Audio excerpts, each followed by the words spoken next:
Hopefully आप सभी अच्छे होंगे।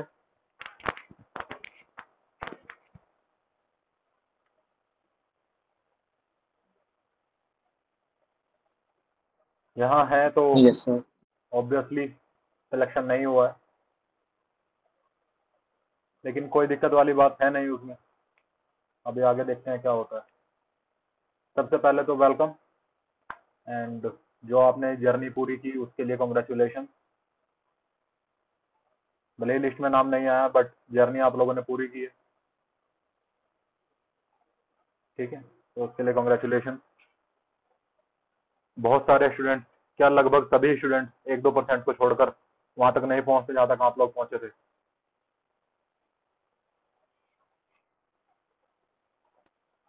तो देखिए, ये ग्रुप मैंने आप में से कुछ लोगों की रिक्वेस्ट पे बनाया था, ठीक है, जिन्होंने कहा था कि हमें आने वाले समय में गाइडेंस चाहिए फॉर द CAPF 2025, राइट। तो ये स्ट्रिक्टली केवल उसी के लिए है, 2025 के CAPF के लिए है, उसके अलावा किसी और चीज के लिए नहीं है। तो अगर किसी और एग्जाम के लिए या किसी और चीज को देखते हुए आप यहाँ पे आए हो, कोई और अपॉर्चुनिटी या किसी और चीज के लिए, तो ये उसके लिए नहीं है।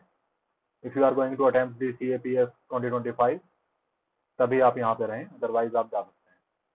कोई फ्यूचर में कोई और अपॉर्चुनिटी आएगी जिसके लिए आप आए हैं, तो फिर वो तब की तब डील की जाएगी। Am I clear to you all? Yes sir. Yes sir. चलिए, तो मैं ये मान सकता यस हूँ, सर। प्लीज माइक ऑफ रखिए।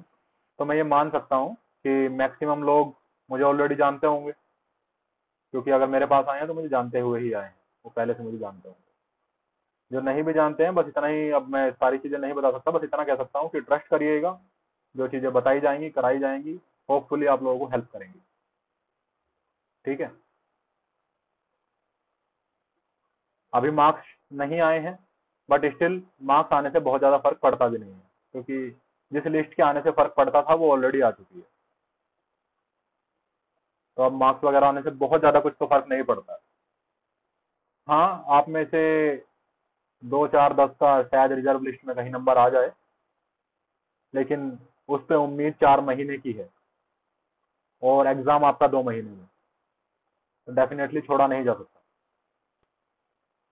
समझ रहे हो? तो नेक्स्ट टारगेट ये नहीं होना चाहिए कि और हमें क्या अपॉर्चुनिटी मिल सकती है, या फिर हमारा रिजर्व लिस्ट में हो पाएगा नहीं हो पाएगा, मार्क्स कितने हैं, कट ऑफ कितनी है, वो सारी चीजें सेकेंडरी हैं। आप लोगों के दिमाग में आप लोगों का टारगेट क्लियर होना चाहिए कि अब आप लोगों का नेक्स्ट टारगेट है क्या। बिल्कुल सीधी साफ भाषा में, कि आपका नेक्स्ट टारगेट है क्या, और उसी पे आप लोगों को फोकस करना होगा। मेजरली आप लोगों में से जिन लोगों का सिलेक्शन नहीं हो पाया है, मेजरली बता रहा हूँ, जिन लोगों का नहीं सिलेक्शन हो पाया, वो कहीं ना कहीं रीजन पेपर 2 या इंटरव्यू उन लोगों को दिखाई दे रहा होगा। क्योंकि पेपर 1 के स्कोर का क्या है कि आप उसे गैस कर सकते हो, आप उसे चेक कर सकते हो, तो आप उसे, हो सकता है कुछ लोग सेटिस्फाइड हो, कुछ लोग ना हो, लेकिन मेजर रीजन जो उन्हें दिखाई दे रहा होगा, पेपर 2 और इंटरव्यू दिखाई दे रहा होगा। आप लोगों को समझने की जरूरत होगी थोड़ी सी, कि ये दोनों चीजें अलग नहीं है, पेपर 2 और इंटरव्यू। हाँ, मैं कुछ चीजें और क्लियर कर दूं आप लोगों के लिए पहले, उसके बाद आगे बात करेंगे।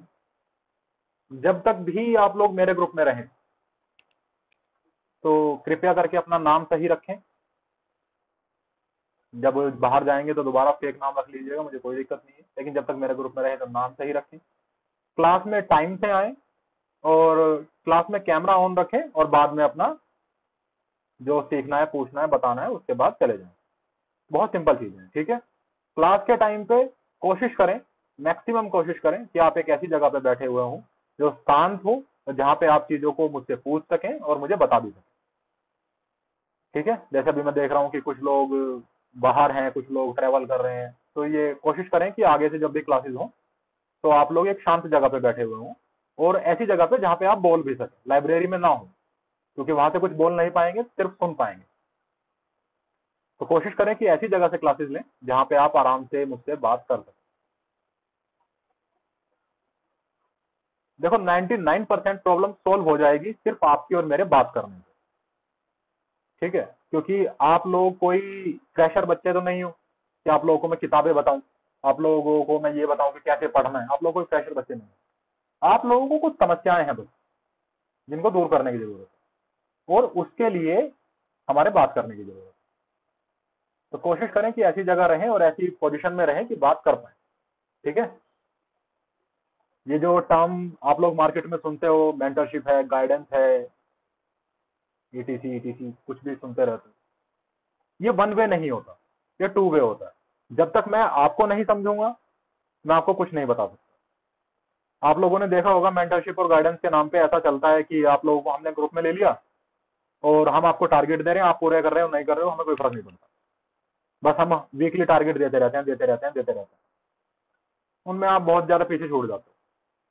तो वीकली वो टारगेट सिर्फ देने नहीं, पूरे कराने की जिम्मेदारी होनी चाहिए। आपकी समस्याओं को सुनने की, उन्हें सुलझाने की क्षमता होनी चाहिए, वो एक्सपीरियंस होना चाहिए।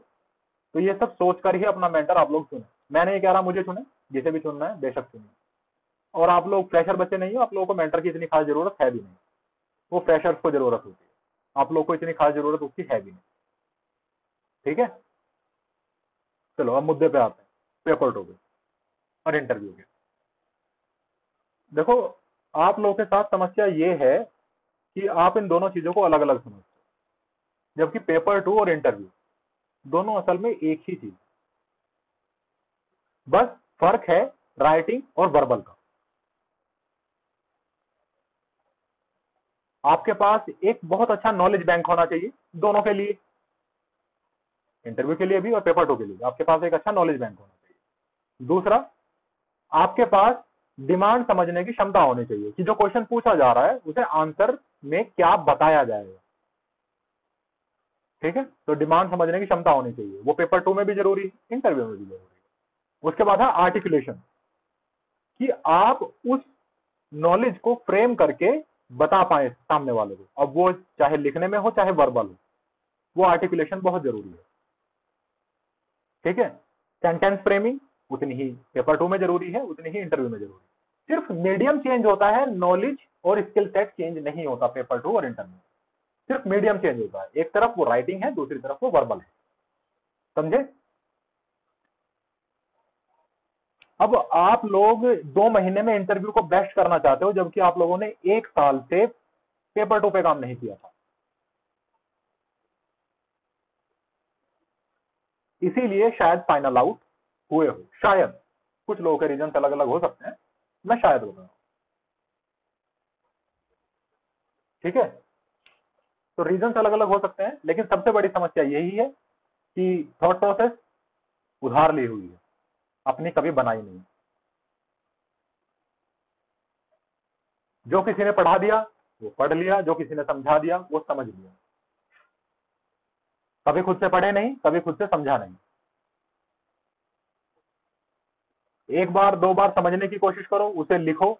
इसीलिए मैंने इंटरव्यू में आप लोगों को बताया था कि स्क्रिप्ट लिखना बहुत जरूरी है, लेकिन वो स्क्रिप्ट भी बहुत सारे आप में से नहीं लिखी होगी, बहुत सारे लोगों, वो एक्सेस चीजें लगती हैं, एक्सेस काम लगता है कि अरे इसकी क्या जरूरत है, उससे क्या होता है। बट ये छोटी छोटी चीजें जो आप लोगों को बताई जाती है, ये बड़े एक्सपीरियंस से आती है, छोटा एक्सपीरियंस से नहीं आती कि 1-2 दिन में, 1-2 साल में हमने इंटरव्यू दिया, खड़े हो गए और आके बता दिया कुछ कि ऐसे कर। ठीक है, बहुत सारी चीजें देखनी होती है। अभी आप लोगों का हो सकता है कि मूड ठीक ना हो, क्योंकि एक बहुत बड़ा सेटबैक आप लोगों को मिला है। किसी को डिप्रेशन वाली फीलिंग आ रही हो, किसी को लो फील हो रहा हो, कुछ भी। और ऐसे समय पे कोई कितना भी आके आपके अच्छे का बताए, वो सिर्फ बोलता हुआ ज्ञानी लगता है, ये तो ज्ञान देने आ गया।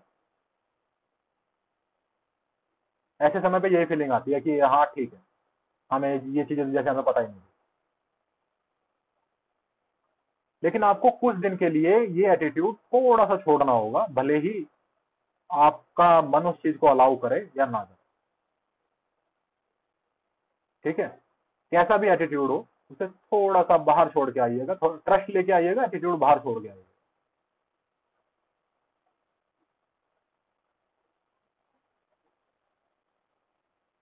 यहां तक क्लियर है सभी को? आपको अच्छा लगे बुरा लगे कोई मतलब नहीं है, आपको मुझसे क्या मतलब, बताओ, आपको मुझसे कोई मतलब है? सिलेक्शन होगा, जाओगे, बात खत्म हो जाएगी।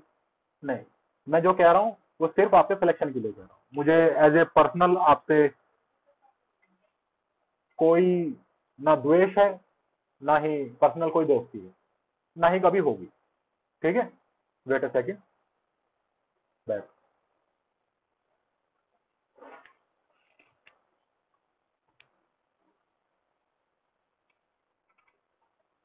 हाँ जी, तो मैं आप लोगों को बता रहा था कि ये सारी चीजें प्लीज बाहर छोड़ के आइएगा। दूसरी चीज जो बाहर छोड़ के आनी है क्लासेस में, वो है आपका प्रीवियस ज्ञान।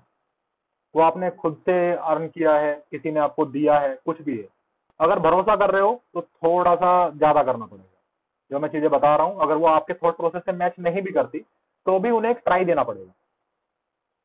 कि अगर आपको वो पसंद नहीं भी है तो एटलीस्ट ट्राई करने के बाद कहो कि नहीं, मुझे सही नहीं लग रही। ट्राई करने से पहले नहीं। ठीक है, एटलीस्ट उन्हें एक ट्राई देना पड़ेगा कि एक बार करके देखते हैं, हुआ तो ठीक, नहीं हुआ तो ठीक। बिना ट्राई किए ऐसे नहीं, अरे ये तो ऐसे ही बोलते रहते हैं, ऐसे ही होता रहता है, नहीं, वो आपको करके देखना पड़ेगा। ठीक है, कुछ हैबिट्स जो आप लोगों को चेंज करनी होगी फॉर सिलेक्शन। थोड़ी सी छोटी छोटी हैबिट्स हैं, अब से 2 महीने तक। देखो, सक्सेसफुल आदमी सिर्फ एक एंगल से कभी नहीं हो सकता। ऐसा कभी नहीं हो सकता कि वो एक ही एंगल से आके सक्सेसफुल हो गया, कि उसने पढ़ाई करी, पेपर निकाल लिया, हो गया। नहीं, उसे अपनी हैबिट्स में चेंज करना होता है, छोटे छोटे चेंज।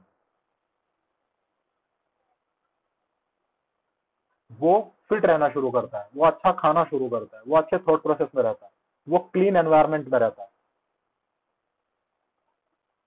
कभी भी एक एंगल से सक्सेस नहीं आती कि बस पढ़े हो गया, नहीं। आपको सेल्फ इंप्रूवमेंट हर एंगल पे करनी होगी। खुद का ध्यान रखना होगा, खुद को न्यूट्रिशन अच्छा देना होगा, खुद की आदतें सुधारनी होगी। ठीक है, सिलेक्शन एक एंगल से कभी नहीं आएगा, सक्सेस एक एंगल से कभी नहीं आती, हर एंगल से आती है।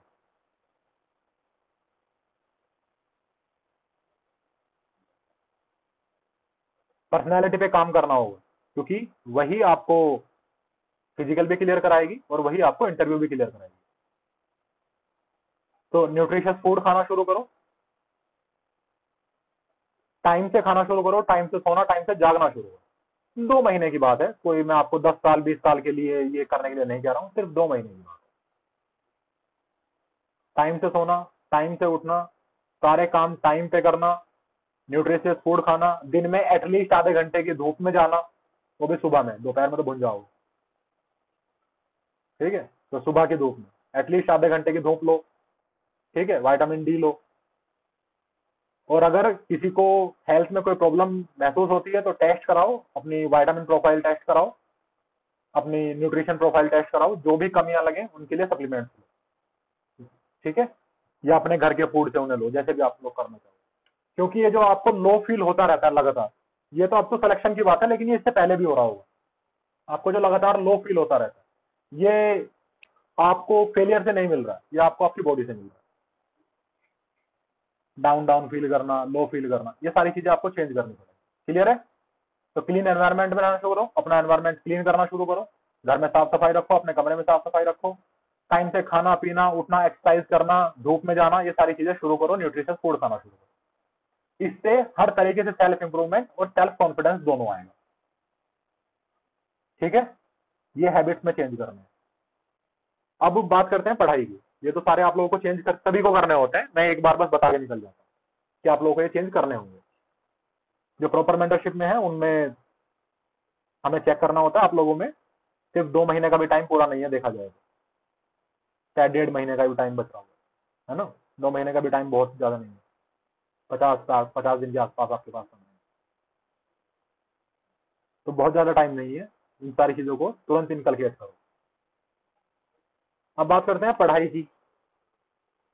पेपर 1 में आप लोगों को कुछ स्ट्रेटेजीज फॉलो करनी होंगी। आप लोगों को सबसे पहले पता करना होगा अपना वीक पॉइंट, एवरेज पॉइंट और स्ट्रॉन्ग पॉइंट सब्जेक्ट वाइज। कौन सा आपका सब्जेक्ट स्ट्रॉन्ग है, कौन सा आपका वीक है, और कौन सा आपका एवरेज है। इन 3 कैटेगरीज में ही डिवाइड होगा। ठीक है, कैसे होगा? आपको रैंडम सेट उठाने हैं 10-10 क्वेश्चन के 3-3 पर सब्जेक्ट,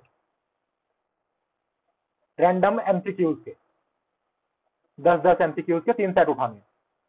और जैसे ज्योग्राफी में देखा तो 10-10 के 3 सेट उठाए ज्योग्राफी के, 10-10 के 3 सेट उठाए साइंस के, 10-10 के 3 सेट उठाए हिस्ट्री के, इस तरीके से 3 सेट उठाने हैं। और हर बार मार्क करना है कि 10 में से कितने सही आपके नॉलेज पे हो जा रहे हैं। ठीक है, उससे आपको ये एक नंबर आ जाएगा एवरेज कि आपका कौन सा सब्जेक्ट स्ट्रॉन्ग है, कौन सा एवरेज है और कौन सा बहुत वीक है। वीक की कैटेगरी में हम रखते हैं 0 से 3, एवरेज कैटेगरी में रखते हैं हम 4 से 6 और अच्छी कैटेगरी में, स्ट्रॉन्ग कैटेगरी में हम रखते हैं 6 से ऊपर कुछ भी। ठीक है, अगर 10 में से 6 प्लस जा रहे हैं हमारे सब्जेक्ट में तो वो हमारा सब्जेक्ट स्ट्रॉन्ग है। अगर वो 4 से 6 है, 4, 5, 6 है तो वो हमारा एवरेज है, और वो अगर 4 से नीचे है तो वो हमारा वीक है। क्लियर है? इन 3 कैटेगरीज में हमें अपना सब्जेक्ट डिवाइड करना होगा पर सब्जेक्ट। फिर हमें इंप्रूवमेंट करनी होगी पर सब्जेक्ट। जो स्ट्रॉन्ग है उसे वेरी स्ट्रॉन्ग, जो एवरेज है उसे स्ट्रॉन्ग, जो वीक है उसे एवरेज। गलती क्या करते हैं हम? गलती ये करते हैं हम वीक को स्ट्रॉन्ग बनाने चले जाते हैं, जिसमें 0, 1, 2, 0, 1, 2 आ रहे हैं, हम चाहते हैं उसमें हमारे 8 या 9 सही हैं। हम उसे 2 महीने 3 महीने रगड़ते रहते हैं, सब्जेक्ट को पढ़ते रहते हैं, different sources, videos, teachers, whatever. ठीक है, हम वीक को स्ट्रॉन्ग बनाने चले जाते हैं। वीक कभी स्ट्रॉन्ग नहीं हो सकता, कभी भी 100%, 200%, 1000% इंक्रीमेंट नहीं होता। 1-2 महीने में, 4 महीने में तो बिल्कुल नहीं होता है, 2-3 साल में हो जाए तो हो जाए। तो हमें क्या करना है? हमें थोड़ा थोड़ा इंप्रूवमेंट सब में करना है। जिसमें हमारे 6 सही हो रहे थे हम कोशिश करें उसमें हमारे 8 सही हो, जिसमें हमारे 4 सही हो रहे थे हम कोशिश करें उसमें हमारे 6 सही हो, जिसमें हमारे 2 सही हो रहे थे हम उसमें कोशिश करेंगे कि हमारे 4 सही हो। हमें हर सब्जेक्ट में थोड़ा थोड़ा इंप्रूवमेंट करना है, अराउंड 30-40% हर सब्जेक्ट में इंप्रूवमेंट करना है, बजाय इसके कि जिसमें हमारे 0, 1, 2 आ रहे थे हम उसे 10 करने चल रहे, उसे 10 करने जाएंगे, जिसमें 10 आ रहे थे उसमें 0 हो जाएंगे। ठीक है, क्योंकि वीक को स्ट्रॉन्ग करने जाओगे, स्ट्रॉन्ग और एवरेज को टाइम नहीं मिलेगा, वो दोनों 0 पा जाएंगे। तो इक्वली टाइम देना है, इक्वली उनमें हमें इंप्रूवमेंट करनी है। समझे? तो आप लोगों को सबसे पहले ये पता करना है कि कौन सा वीक है, एवरेज है और स्ट्रॉन्ग है। दूसरी सबसे बड़ी गलती जो स्टूडेंट्स करते हैं, कोचिंग्स के माइंडसेट से बाहर निकलो। मैं खुद एक इंस्टीट्यूशन चला रहा हूं, स्टिल आपको कह रहा हूं, कोचिंग के माइंडसेट से बाहर निकलो।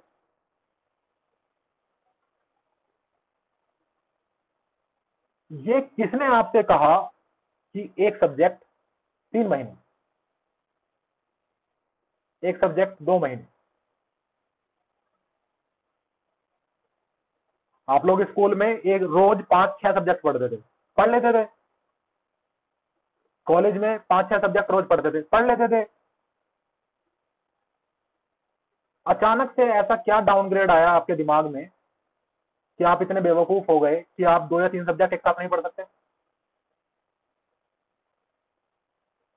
ऐसा क्या डाउनग्रेड आया? बेवकूफ हो गए आप? दिमाग की क्षमता कम हो गई? हो गई क्या? तो फिर ये किसने बताया कि हम पॉलिटी उठाएंगे 50 दिन करेंगे, इकोनॉमिक्स उठाएंगे 70 दिन करेंगे?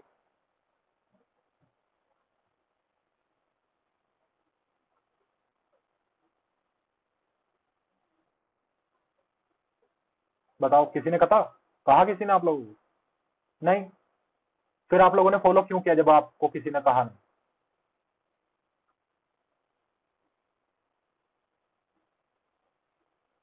एटलीस्ट दिन में 2 सब्जेक्ट पढ़िए, एटलीस्ट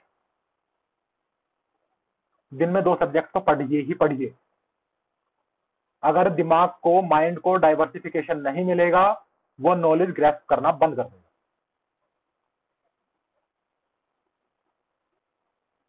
ठीक है, चीजों के पीछे के लॉजिक को समझिए।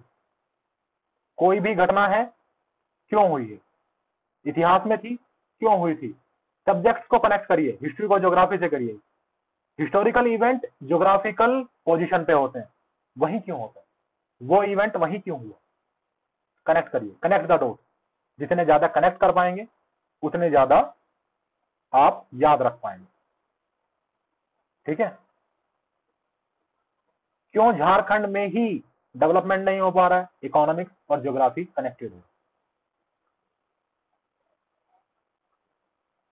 ठीक है?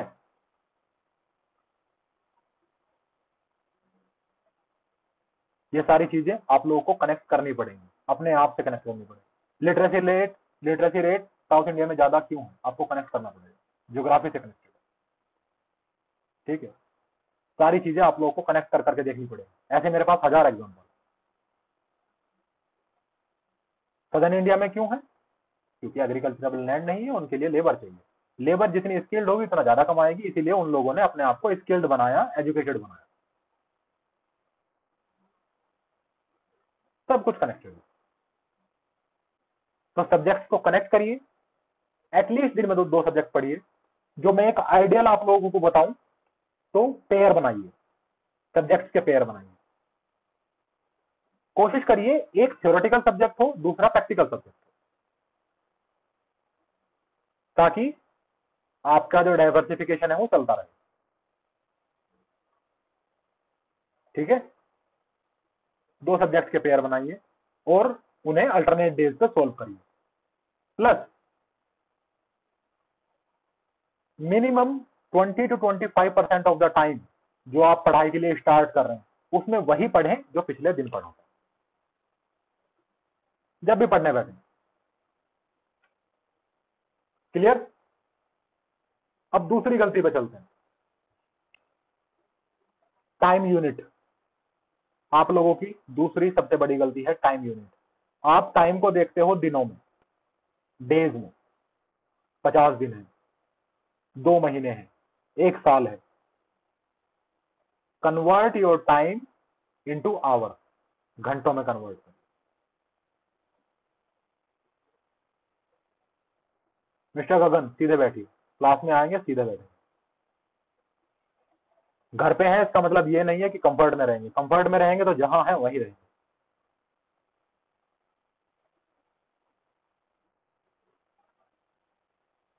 तो convert your time into hour. क्यों? घंटे ही क्यों? क्योंकि दिन वेस्ट होता है तो कोई रिकवर नहीं कर सकता। 50 में से 1 दिन वेस्ट हो गया तो हो गया, अब रिकवर नहीं हो। कोई नहीं बढ़ा सकता दिन को, या कोई बढ़ा सकता है कि वापस से 50 कर देगा? कोई नहीं कर पाएगा। But hours are recoverable. मुझे एक दिन में 10 घंटे पढ़ाई करनी थी, मैं 5 घंटे 6 घंटे के लिए कोई काम करने चला गया, मेरे 6 घंटे वेस्ट हो गए। मैं आने वाले दिनों में 10 की जगह 11 घंटे पढ़ूंगा, 6 दिन, मेरे 6 घंटे रिकवर हो जाएंगे। तो आवर्स आर रिकवरेबल।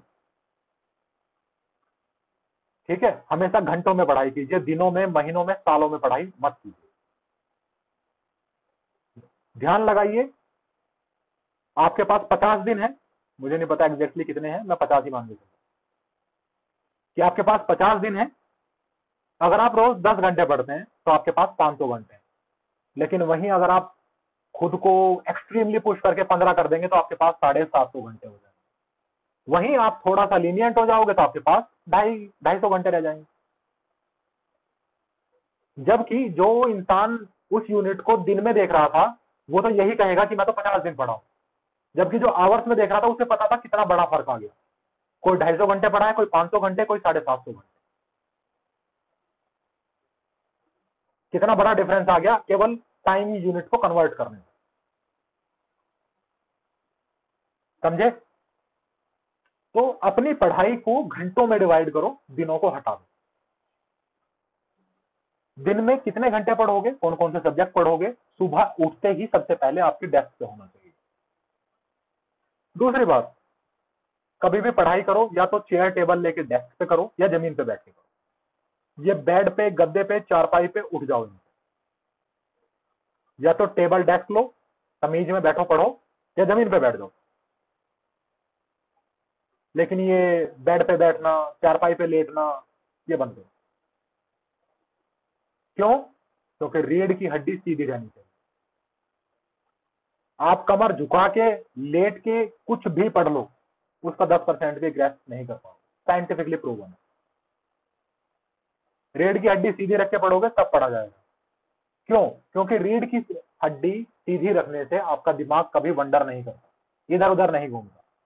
आप लोगों के साथ में एक सिनेरियो होता होगा कि पढ़ने बैठे 10 मिनट बाद दिमाग सोचने लगता है, एसी बन जाऊंगा तो ऐसे हो जाएगा, अरे बन जाता तो ऐसे हो जाता।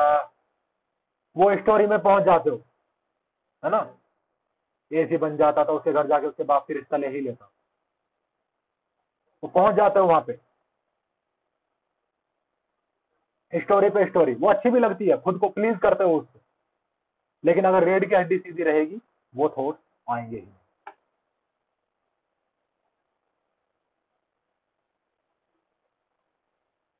क्लियर है? प्लस कुछ छोटे छोटे टिप्स, पढ़ते हुए कभी भी 1 घंटे से ऊपर ना बैठे। कोशिश करें 50-55 मिनट में उठें, 5, 7 या 10 मिनट का एक ब्रेक लें जिसमें कोई फिजिकल एक्टिविटी, कोई भी फिजिकल एक्टिविटी। घर में है, साफ सफाई कर लो, झाड़ू पोछा कर लो, कपड़ा मार लो, अपने डेस्क सही कर लो, अपनी अलमारी सही कर लो,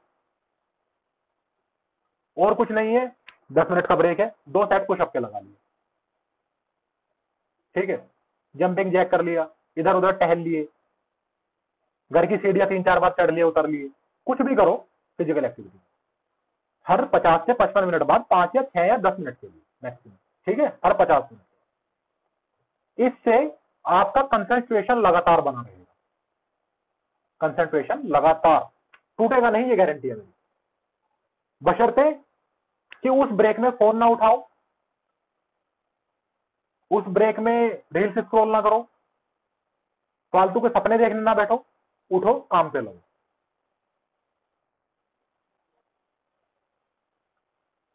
तीसरी बात, पढ़ते हुए हमेशा आपके हाथ चलने चाहिए।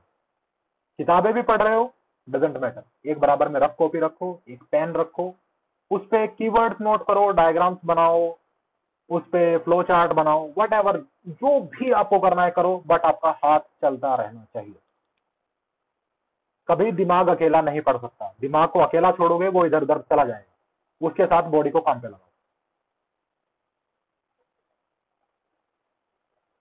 ठीक है? तो जो भी पढ़ रहे हो उससे कीवर्ड नोट कर लिए, उससे फ्लो चार्ट बना लिया, डायग्राम बना लिया, अपने लिए नोट्स बना लिए, कुछ भी करो, लेकिन हाथ आपका पढ़ते हुए चलते रहना चाहिए। सिर्फ इन छोटी छोटी कुछ टिप्स से, अपना लाइफ स्टाइल सुधारने से, अपना टाइम देखने से, घंटों में बदलने से, और पढ़ाई के बीच में फिजिकल काम करने से, कंसंट्रेशन बढ़ाने से, सीधा बैठने से, सिर्फ रीढ़ की हड्डी सीधे रखने से आपकी प्रोडक्टिविटी 10 गुना तक बढ़ जाएगी। प्रूवन है, 8 साल से कर रहे हैं, ठीक है? And by degree, diploma and certificate भी प्रूव कर सकता हूं, ठीक है? Medical neurobiologist by the Yale university, USA, मैं खुद हूं।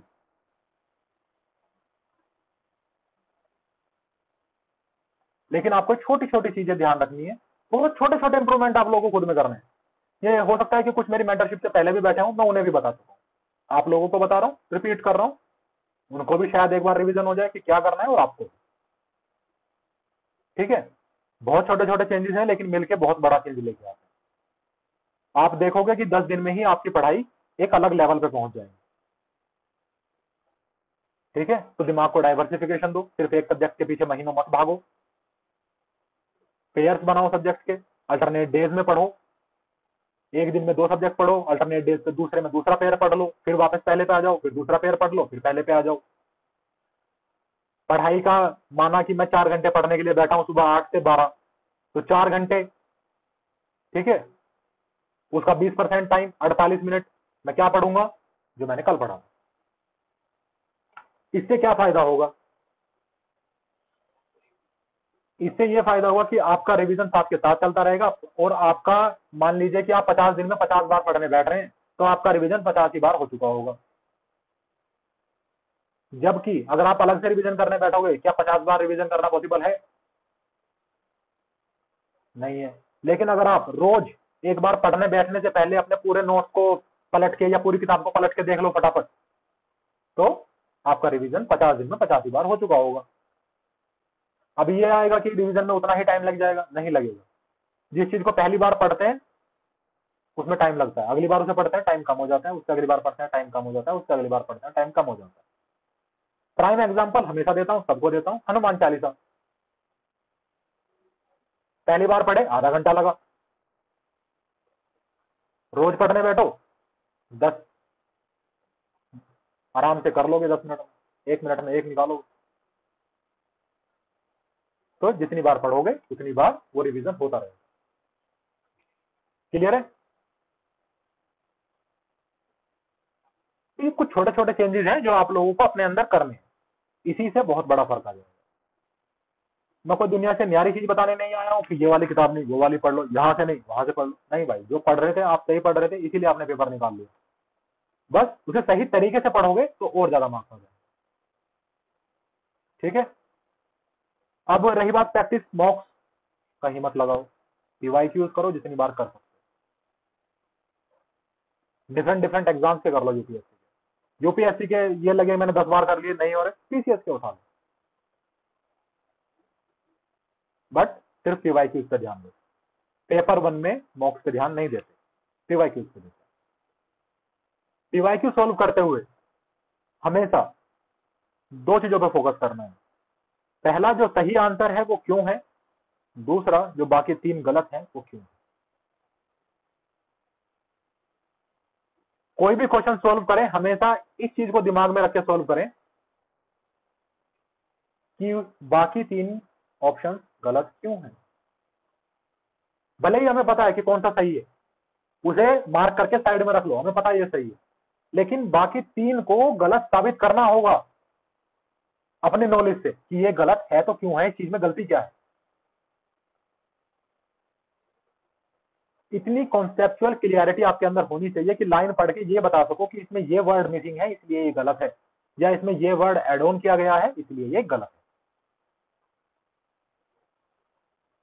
तो पीवाईक्यू सॉल्व करते हुए ना सिर्फ राइट आंसर पे ध्यान देना है, बाकी 3 गलत पे भी ध्यान देना है कि वो क्यों।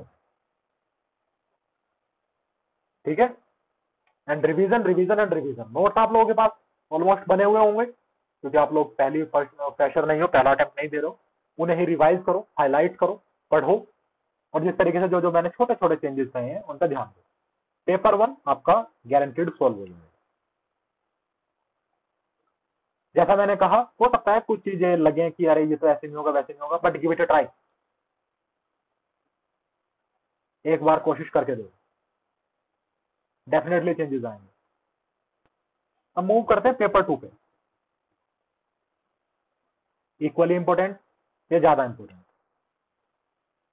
आई थिंक ज्यादा इंपॉर्टेंट, क्योंकि paper 1 is 250 marks, paper 2 is 350 marks with the interview.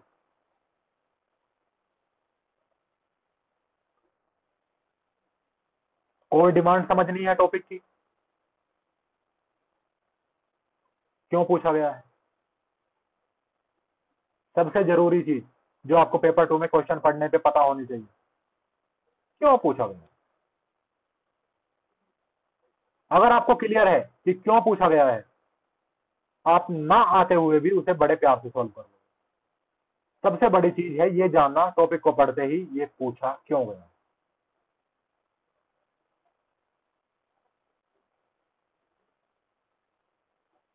दूसरी गलती जो इसमें करते हो, कीवर्ड से फोकस करते हो, डिमांड पे नहीं करते। जैसे यूसीसी पे आ गया, जैसे कैपिटल पनिशमेंट पे आ गया, ये बेसिक्स है इसीलिए बता रहा हूं क्योंकि इन्हें सब जानते हैं। जैसे कैपिटल पनिशमेंट पे आया टॉपिक, तो सबके सब क्या करेंगे, हमारा टॉपिक आया, हमारा टॉपिक आया, हमारा टॉपिक आया, बच्चे खुश हो जाएंगे, हमारा हमने टॉपिक कर दिया, हमने टॉपिक कर दिया, हमने टॉपिक कर दिया। But what was the actual demand of the topic? There are multiple demands that can be drawn from the capital punishment. Like the first demand is, should there be capital punishment or not? But if we add one more word in it, is the capital punishment ethical or not? पूरे topic की demand होंगे। अगर मैं इसी को हटा के change करके एक टॉपिक डाल दूं, capital punishment is a deterrence for the heinous crime, तो जितनी नॉलेज आपके पास थी वो सारी जीरो हो गई, पूरा नया टॉपिक आ गया डिमांड के साथ, कुछ नहीं लिख पाओगे कैपिटल पनिशमेंट का उसमें। बट आप लोगों को सिखाया जाता है और आप लोग खुद भी, आप लोग फोकस करते हो किस चीज पे, कीवर्ड, कि कैपिटल पनिशमेंट आ गया, यूसीसी आ गया। अरे डिमांड पे फोकस करो, पूछा क्या गया है और पूछा क्यों गया, ठीक है, स्पेसिफिक फॉर्मेट पे जाओ। मैंने खुद का डेवलप कर रखा है एक फॉर्मेट, आर्ग्यूमेंट का भी, रिपोर्ट का भी और ऐसे का भी। मैं वही सिखाता हूं, मुझे उससे रिजल्ट मिलते हैं, बहुत अच्छे रिजल्ट, मैं वही सिखाता हूं। उसके कुछ फायदे हैं, जैसे कि ना चाहते हुए भी, भले ही आप चाहकर भी कोशिश करो कि मैं कोई चीज ऐड करना भूल जाऊं, तब भी वो फॉर्मेट आपसे जबरदस्ती ऐड करा देगा, आप 360 कवर करोगे। ठीक है, कि आप सोचो कि मैंने यार प्रॉब्लम तो लिख दिया, सोल्यूशन भूल गया, सोल्यूशन में ये वाली चीज ऐड करना भूल गया, गवर्नमेंट की कोई स्कीम भूल गया, मैं कोज लिखना तो भूल गया, मैं हिस्टोरिकल एस्पेक्ट लिखना तो भूल गया, नहीं, उस फॉर्मेट के थ्रू चलोगे, कुछ नहीं भूलोगे, कुछ भी नहीं भूलोगे, क्योंकि वो पर्टिकुलर चलेगा। फॉर्मेट की खासियत क्या है, फॉर्मेट की खासियत ये है कि जिन्हें वो आता है उसके अलावा कोई भी आपका फॉर्मेट पकड़ ही नहीं सकता कि आपने किसी फॉर्मेट के अंडर लिखा हुआ है। केवल वही लोग उस फॉर्मेट को पकड़ पाएंगे जिन्होंने उसमें लिखना सीखा है या प्रैक्टिस की। उसके अलावा बाकी सभी लोग, वो सिर्फ एक बहुत अच्छा लिखा हुआ एस्से दिखाई देगा, उन्हें कोई फॉर्मेट या कोई उसमें लाइनिंग नहीं दिखाई देगी कि इसने तो एक ही चीज लिख रखी है। अभी आप लोग टॉपिक्स लिखने में गलती क्या करते हो पता है आप लोगों को, ये मेंस में भी गलती है, ये प्री में भी गलती है, ये सीएपीएफ में भी गलती है, ये हर एक एग्जाम में गलती है जो आप लोग करते हो। जबरदस्ती यूनिकनेस लेके आना, जबरदस्ती की यूनिकनेस लेके आना। जैसे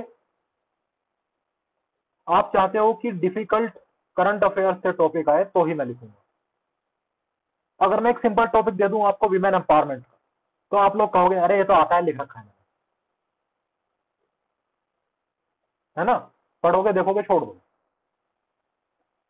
कि मैंने तो 1000 टॉपिक प्रैक्टिस कर रखे हैं, तो जितने भी बार मैं टॉपिक प्रैक्टिस करूंगा उतनी बार मैं कुछ डिफिकल्ट, कुछ यूनिक प्रैक्टिस करना चाहूंगा, बेसिक्स को छोड़ दूंगा। ऐसा क्यों करते हो, ऐसा इसलिए करते हो क्योंकि आपको आपके दिमाग में आने लगता है अरे ये तो बहुत बेसिक है, यूपीएससी ऐसा थोड़े पूछेगी, ये तो बहुत बेसिक है, ऐसा थोड़े पूछेगी, ये तो आता जाता रहता है, ऐसा थोड़े पूछेगी।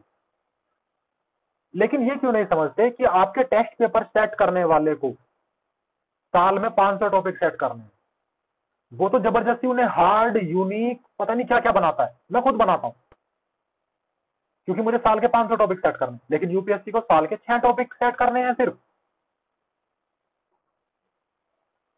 वो क्यों जाए डीप में, वो क्यों जाए डिटेल में, उसे तो 6 मोस्ट इंपोर्टेंट चीज बहुत ऊपर मिल जाएंगी पूरे साल में।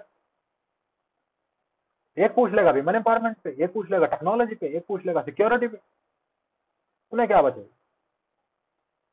लेकिन सेट करने वाला और प्रैक्टिस करने वाले यूनिकनेस और हार्डनेस की तरफ चले जाते हैं, चले जाते हैं, चले जाते हैं, कि जबरदस्ती हार्ड कर देते हैं इस चीज को। ऐसी चीज पूछ लूंगा जो बच्चों ने पढ़ी ही नहीं होगी, क्यों भाई, ऐसी चीज क्यों पूछ लोगे आप।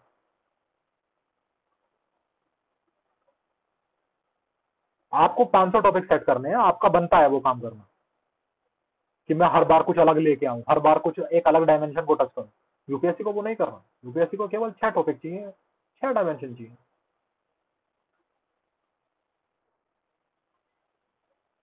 तो जबरदस्ती की यूनिकनेस ढूंढना बंद करो, बेसिक्स को जितना क्लियर कर सको करो, डेटा कलेक्ट करो, फैक्ट शीट्स बनाओ अपनी, अगर आपके पास डेटा पहले से नहीं है तो फैक्ट शीट्स बनाओ, डेटा से एनरिच करो। ये सारी चीजें मैं पर्टिकुलर क्लास ले लेके समझाऊंगा, एक दिन ऐसे क्लास लूंगा, एक दिन आर्ग्यूमेंट की लूंगा, एक दिन रिपोर्ट की लूंगा, एक दिन बाकी सारी चीजें, एक एक क्लास लेके सारी चीजों को समझाऊंगा। आज सिर्फ आपको एक मोटा मोटा बता रहा हूँ कि क्या क्या गलतियां करते हो जो आप लोगों को शायद समझ में आ जाएं तो आप लोग अगली क्लास में आ जाओगे, नहीं आएंगी तो अगली क्लास में नहीं आओगे। बट आई रिक्वेस्ट यू कि अगली क्लास में नहीं आना हो तो ग्रुप लीव कर देना, ठीक है। ग्रुप में रहना तो क्लास में आना। जैसे अभी बहुत सारे ज्वाइन हो गए थे, लेकिन क्लास में सिर्फ यहाँ पे ये 45-40 लोग बैठे हैं। सभी को जादू चाहिए, ट्रिक चाहिए कि कुछ ऐसा बता दो कि कोई मंत्र बोले, कोई टॉफी खाएं और हमारा सिलेक्शन हो जाए। कुछ ऐसा बताओगे कि जो दुनिया से ही परे होगा, बट नहीं, दुनिया से परे कुछ नहीं बता सकता। मैं सिर्फ बेसिक्स को ठीक करने के तरीके बता सकता हूँ कि बेसिक्स पे काम करो, उन्हें ठीक करो। मैं ऐसा कुछ नहीं बता सकता कि एक मंत्र आप पढ़ोगे और कुछ हो जाएगा, कुछ नहीं होगा। पढ़ना पड़ेगा भाई, अगले 50 दिन पढ़ना पड़ेगा, बार बार पढ़ना पड़ेगा, दिन में 10-10, 12-12 घंटे पढ़ना पड़ेगा। क्योंकि आप लोगों ने वो पेन देख लिया है कि फाइनल लिस्ट में नाम ना दिखे तो क्या होता है। दोबारा उसे एक्सपीरियंस करना नहीं चाहते हो तो 50 दिन रगड़ना तो पड़ेगा।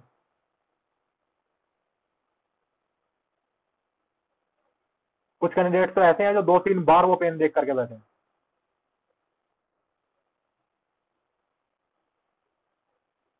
रिजल्ट आने से पहले हवाबाजी में बड़े प्यार से कह देते हैं, अरे नहीं भी आएगा तो क्या बिगड़ जाएगा, नहीं होगा तो क्या कर लेंगे, मुझे तो चाहिए ही नहीं था।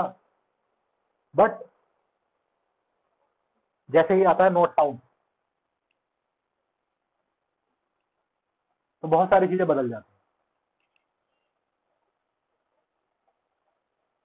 थोड़ी देर के लिए तो रिएक्शन समझ में नहीं आता कि क्या देना है।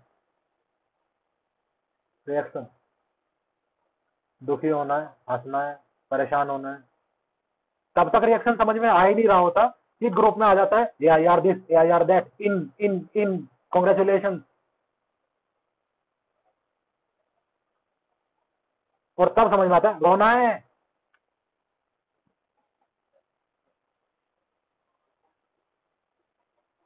लेकिन रोते नहीं है, गुस्से में क्या करते हैं, जो 50 ग्रुप रिजल्ट के लिए ज्वाइन कर रखे थे उन्हें लीव करना, क्योंकि उनमें कांग्रेचुलेशन चल रही होती है।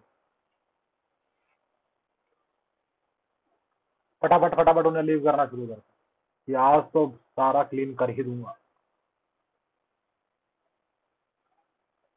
तो इन सारी चीजों से अलग हटके आपको अगर ये सारी चीजें अगले साल नहीं चाहिए तो 50 दिन डिसिप्लिन। एक आदत जो मैंने अभी तक नहीं बताई है, बता रहा हूं, जो सुधारनी पड़ेगी। दिन में पढ़ना शुरू करो और रात में सोना शुरू करो।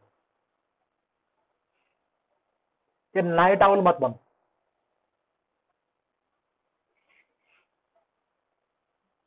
मैंने बहुत सारे लोगों को, टीचर्स को, मेंटर्स को, डॉक्टर्स को, पता नहीं किस किस को कहते हुए सुना है कि काम होने से मतलब है दिन में हो रात में हो। नहीं, नहीं है भाई।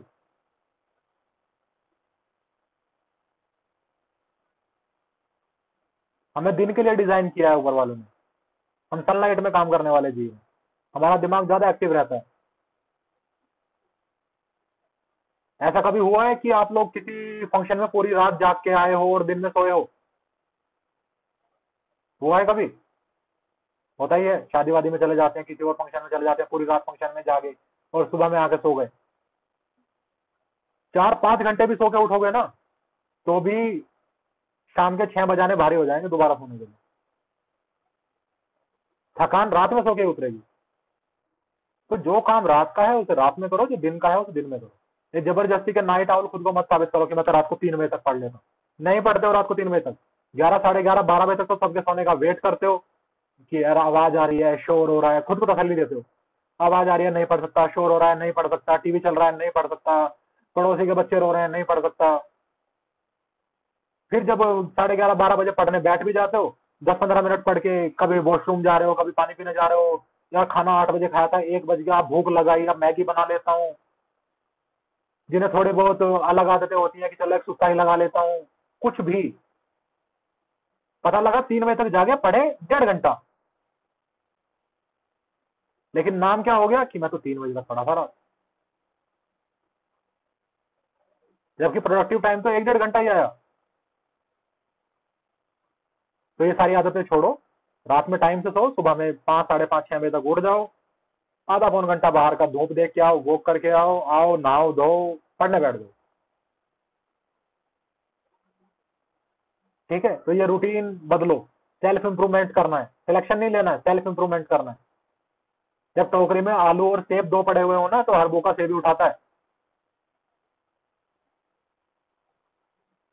और यूपीएससी ने सेब उठा लिए, आलू पड़े हुए हैं। तो अब आलूओं को सेल्फ इंप्रूवमेंट करके सेब बनना पड़ेगा।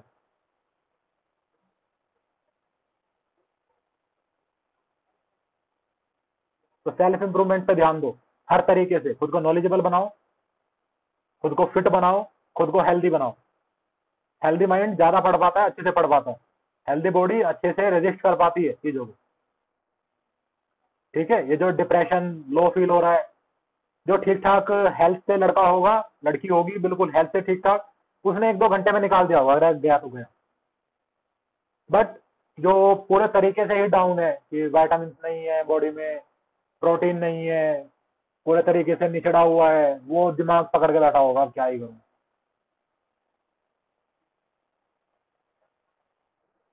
जो एक्सरसाइज करने वाला होगा उसने एक्सरसाइज अब तक नहीं छोड़ी होगी। बाकी लोग अभी तक बेड पे पड़े हुए होंगे, उनके घर वालों को भी लग रहा होगा कि कब तक शौक मनाएगा।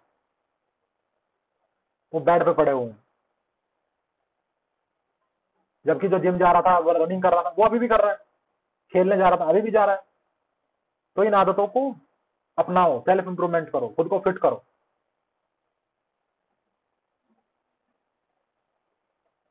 ठीक है, इन सारी चीजों पे काम करना पड़ेगा। और पेपर 2 आप लोगों का मेरे ऊपर छोड़ दो, मैं करा दूंगा, पूरा करा दूंगा। ठीक है, प्रैक्टिस आप लोगों को करनी है। प्रैक्टिस में मैं ज्यादा हेल्प नहीं कर पाऊंगा। प्रैक्टिस के लिए मैं टॉपिक्स दे दूंगा, जिसने बुक ले रखी है उसमें 500-600 टॉपिक्स हैं, वो उसमें से उठा लेना, बाकी 1-2 जो चाहिए मैं दे दूंगा। उसके अलावा कैसे करना है, क्या चीजें सीखनी है, क्या कमियां हैं, वो सारी मैं लाइव क्लासेस में आप लोगों को समझाऊंगा।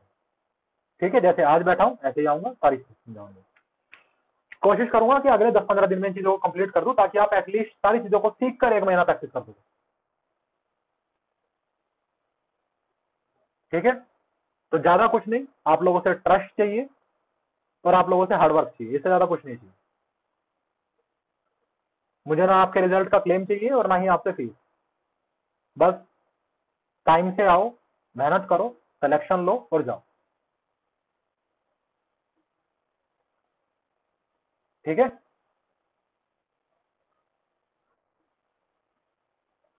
तो बेस्ट ऑफ लक। अगली क्लास की टाइमिंग मैं बता दूंगा। पहली क्लास आपकी, यस शुभम राज, 1 मिनट बता देता हूँ। पहली क्लास आपकी एसए पे होगी, 1 या 2 दिन के अंदर शेड्यूल कर दूंगा। हाँ जी, बताइए शुभम जी। सर ये संरचना बुक सिर्फ पेपर 2 और इंटरव्यू के लिए है? सर इसमें डेटा जो है वो पेपर 1 के लिए काम आ सकता है, लेकिन ये लिखी मेंस और पेपर 2 के लिए गई है। सिर्फ किंडल वर्जन अवेलेबल है, हार्ड कॉपी भी है? सिर्फ और सिर्फ किंडल ही अवेलेबल। हम्म, पीडीएफ किसी के लिए मैं अवेलेबल नहीं करा सकता, सिर्फ और सिर्फ वही अवेलेबल है किंडल वर्जन में। उसके अलावा प्रीमियम में इमेज फॉर्मेट में है, लेकिन उसमें अब आपको जाने की कोई जरूरत नहीं है, क्योंकि उसमें कंटेंट इतना हैवी हो चुका है कि अब उसे पढ़ने जाओगे तो बहुत दिक्कत आ जाएगी। मैं खुद मना कर रहा हूँ, उसमें एडमिशन मत लेना, क्योंकि उसमें कंटेंट बहुत हैवी हो चुका है। उसमें ऑलमोस्ट 4-4.5 हजार एमसीक्यूज आ चुके हैं, बाकी बहुत सारी पीडीएफ तो पता नहीं क्या क्या बुक वगैरह आ चुकी हैं। देख करके सिर्फ और सिर्फ आपको ये फील होगा कि बाकी लोगों ने क्या क्या कर लिया। उन चीजों को छोड़ दो, अपने पे फोकस करो। ठीक है,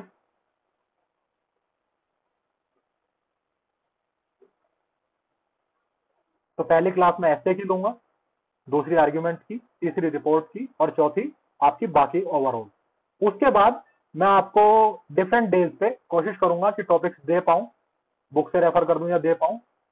बुक लेने के लिए नहीं बोल रहा हूं, जिसको नहीं ले लिया नहीं ले, मैं टॉपिक्स अपनी तरफ से दे दूंगा। मैं अपनी तरफ से टॉपिक दूंगा, चिंता मत करना। टॉपिक्स दूं और उन टॉपिक्स पे फिर ज्यादा तो नहीं करा पाऊंगा देखो मैं, लेकिन 10-15 टॉपिक्स पे क्लास भी करा पाऊं कि वो कैसे लिखना था, उसमें क्या चीजें करनी चाहिए थी, क्या नहीं करनी चाहिए थी, कैसे थॉट प्रोसेस बिल्ड होगा। टॉपिक टू टॉपिक भी क्लासेस ले लूंगा। ठीक है, टॉपिक टू टॉपिक भी क्लासेस ले लूंगा कि वो इस टॉपिक में कैसे लिखना था और कैसे जो मैंने चीजें सिखाई हैं वो उनमें इंप्लीमेंट करनी थी। 1-2 सेशन लाइव राइटिंग के भी ले लूंगा, 1-2 सेशन लाइव राइटिंग के भी ले लूंगा। SAPCS मेंस के लिए भी वो वर्ड लिमिट के हिसाब से एडजस्ट करना होता है, फॉर्मेट वही रहेगा, वर्ड लिमिट के हिसाब से एडजस्ट करवाना है। ठीक है, तो बेस्ट ऑफ लक, मिलते हैं 1-2 दिन में जल्दी ही। तब तक पेपर 1 पे जैसे कहा है वो काम करिए, और please please please self improvement पे काम करिए। जो आदतें बताई हैं उन्हें अच्छे से इनकलकेट करिए, एक अच्छे ह्यूमन भी बन पाएंगे और अपने लिए ही बेटर होगा सब कुछ। Thank you